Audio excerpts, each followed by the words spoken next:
Dan usaha itu, saya beri mukadimah dulu ya. Usaha itu ada dua. Saya ulang ya, usaha itu ada dua. Usaha dengan mengumpulkan harta. Saya sarankan sih kalau mau nabung pakai emas. Itu lebih mudah. Ini saya sarankan. Karena ayat-ayat di Quran ketika bicara harta itu kebanyakan bicara tentang emas dan perak. Ya, misal Quran surah ketiga, ayat ke-14. Paling kanan agak ke bawah. Zuyyina lin-nasi hubbus syahawati minan nisa'i wal banin wal qanatiril muqantarati minan dzahab wal fiddah. Ya, qanatir muqantarah itu ada harta yang punya nilai intrinsik, berharga. Yang kalau dikumpulkan punya nilai. Jadi ada harta yang punya nilai intrinsik, ada yang ekstrinsik. Intrinsik itu di dalamnya memang ada nilainya. Ya, sudah ada nilai, jadi nggak berpengaruh oleh apapun. Emas itu, kalaupun pecah, masih bisa dijual. Ya, tapi uang kalau sobek ya kertas kok. Nilainya berubah-ubah. Makanya sekarang selalu mengalami devaluasi. Menurut saya bukan mengalami penurunan tuh. Memang nilainya diturunkan dengan kepentingan tertentu. Dulu itu masih menggunakan emas. Ya, masih menggunakan emas. Isyarat Quran, hadis masih dipakai. Bahkan di Amerika pun masih pakai. Pada tahun 1930-an, 1934 dari 1932 itu diuji coba. Dia ada sekumpulan orang berkumpul memikirkan sikap monopoli. Bagaimana memonopoli dunia dari sistem keuangan. Maka diwujudkanlah uang kertas itu. Diuji coba asalnya di negara barat sana. Lokal sifatnya. Lokal. Apa yang diuji coba? Ditarik emas-emas dari penduduk lokal, dibuatlah uang kertas. Yang tidak mematuhi diberikan hukuman. Maka dari situ diberikan uang kertas, tapi uang kertas itu masih punya nilai setara dengan emas. Diberikan per onsnya emas itu setara dengan $20 pada masa itu. Terus orang nukar tuh. Yang sadar bahwa kertas ini nggak punya nilai intrinsik, maka dia menyimpan kemudian emasnya di tempat lain. Supaya tidak kena hukuman. Ini kisah nyata ini, nanti ada perjanjiannya. Nah teman-teman sekalian, apa yang terjadi? Ketika uang itu sudah menyebar dan emasnya cukup terkumpul, maka diturunkan, didevaluasi nilainya. Yang tadinya per onsnya $20, ya diturunkan nilainya.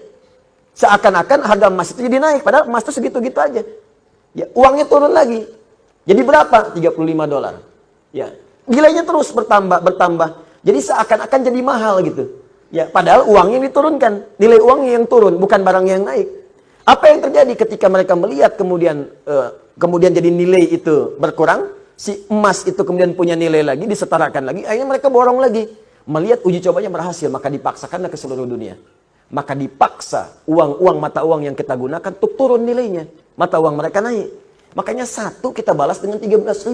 Mereka cuma mengeluarkan satu, kita keluarkan 13.000. Dikuraslah kemudian harta benda kita keluar. Paling gampang. Makanya nggak ada nilainya. Tempat lain ada yang 20.000. Mereka ngasih satu, kita ngasih 20. Dan yang paling gampang itu kan kertas. Kertas kalau disobek, dihilangkan nilainya, nggak ada nilai. Sudah pulaunya keluar, sudah hartanya keluar, sudah emasnya diambil, ditukar dengan kertas. Mana ada kita nukar emas dengan kertas? Kertas nggak ada nilainya, disobek udah hilang. Bagaimana sekarang kalau mereka hilangkan? Kami sudah tidak menggunakan sistem uang lagi. Sementara harta benda kita sudah pindah. Apa yang mau kita sesali kemudian hari? Nah, makanya ini bahasa ini ilmiah ya, ilmiah. Kalau mau diskusi silahkan. Ini ilmiah. Jadi kita diskusi. Nah, makanya dulu Bung Karno ketika membuat uang itu konsultasi pada ulama. Dan ulama mengusulkan tetap berikan nilai intrinsik di uang kertas itu setara dengan emas sekian ons misalnya. Ya sekian gram supaya ada nilainya. Kalau enggak itu jadi kertas. Itu sempat dipakai. Coba belajar sejarah yang baik. Cek lagi ke belakang. Dulu nilai uang kita itu ada setara dengan emasnya. Belakangan kemudian dihapuskan jadi kertas saja di situ. Makanya nilainya semakin melemah. Sebetulnya bukan uangnya yang lemah, bukan bendanya yang naik, uangnya yang dilemahkan. Kalau bendanya segitu-gitu aja, tempe kan gak berubah segitu-gitu juga. Cuma nilai uangnya melemah, seakan-akan tempenya naik, padahal keratnya segitu aja. Akhirnya tempe pun disesuaikan dengan uang. Ya kan? 2.000 tebel, 1.000 tipis gitu kan. Ya, 500 udah tipis dibelah. Tuh kan? Itu coba belajar di situ. Terus ada perjanjian dulu, se-Eropa itu diajak kumpul. Makanya bikin dulu ada The Fed ya, masih sekarang sampai ada. Terus IMF dibuat pada saat itu untuk ngutang-ngutangi. Ya itu ini pelajaran ya, mesti kita tahu gitu ya konteks ini untuk belajar. Makanya ekonom kita itu selain pintar mesti soleh. Supaya dengan kesolehannya bisa memberikan manfaat untuk bangsa. Itu poinnya. Dan kita mesti belajar. Nah termasuk ini bisa dibawa bekal untuk haji. Kalau mau haji, mau umrah, nabung pakai emas. Nggak akan berubah.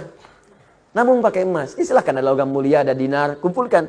Demi Allah saya katakan ya, nilai itu, karena emas itu punya nilai intrinsik, maka dia akan terus naik.